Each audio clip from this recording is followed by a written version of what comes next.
Meron pang usap doon. Meron pang usap ng mga babae.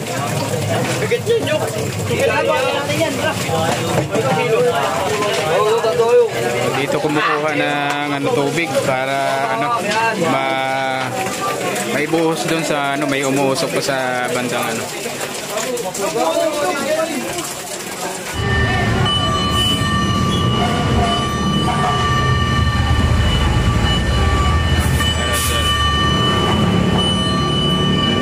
control po ng 44.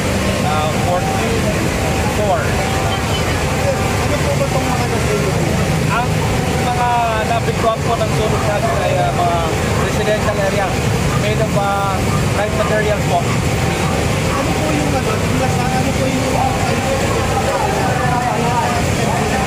ayun po ang kasalukuyan investigahan ng ating arson investigators sa ngayon.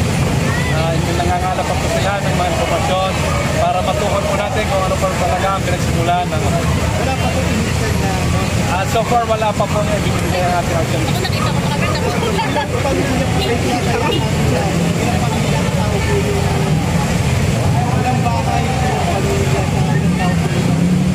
Mayroon po tayong nasa 25 families na affected.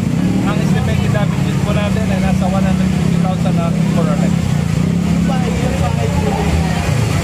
Ito, nasa team po na mga bahay, humigit kumulang.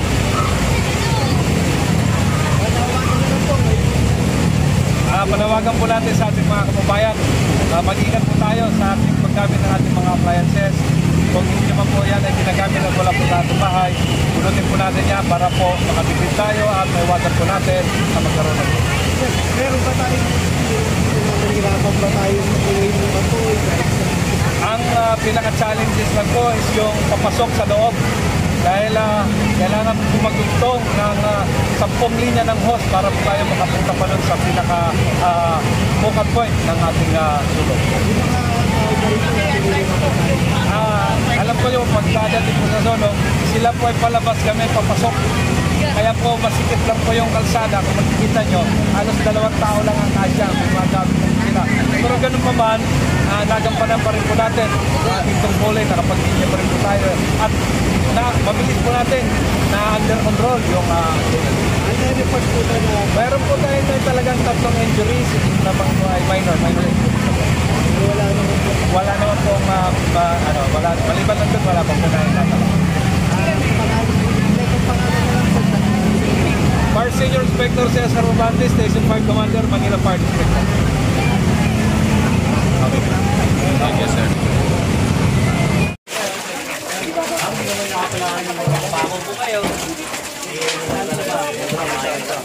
Meron pang usap doon. Meron pang usap ng mga babae.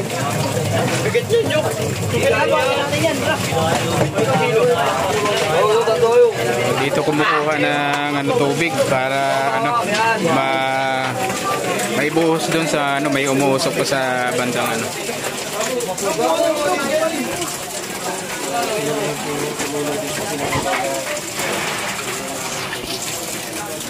may umuusok pa.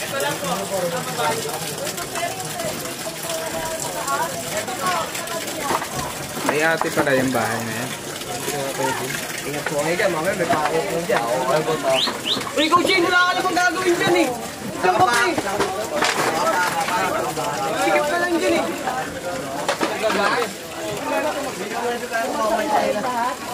Huwag mo na.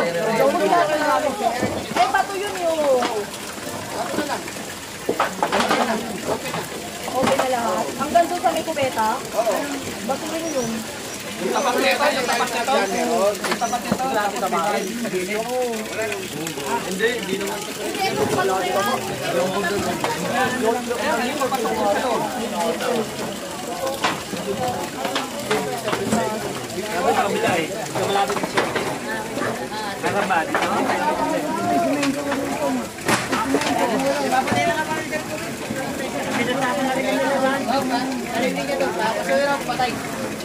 Wala na ba yan? Fire out na?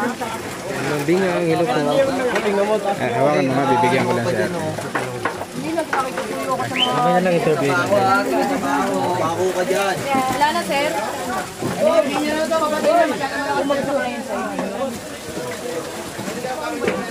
Di ba ito yung katanong ng TikTok? Meron pa rin yan. Pati ito. Hindi kita mo dito. Ito sa may hagdan dyan. May mga nag-buhos doon, mga kababayan. Yung tulong para kayo na yun? Hindi nakatayo yun, pinupugaan. Ayun! Oo.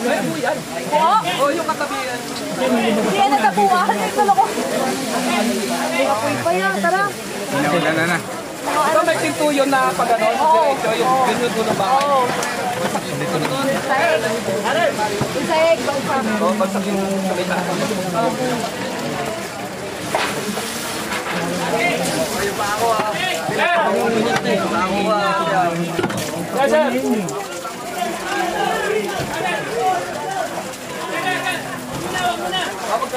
Parang nag-iiyab pa eh. Na Marco? Isok pa. Okay, sir.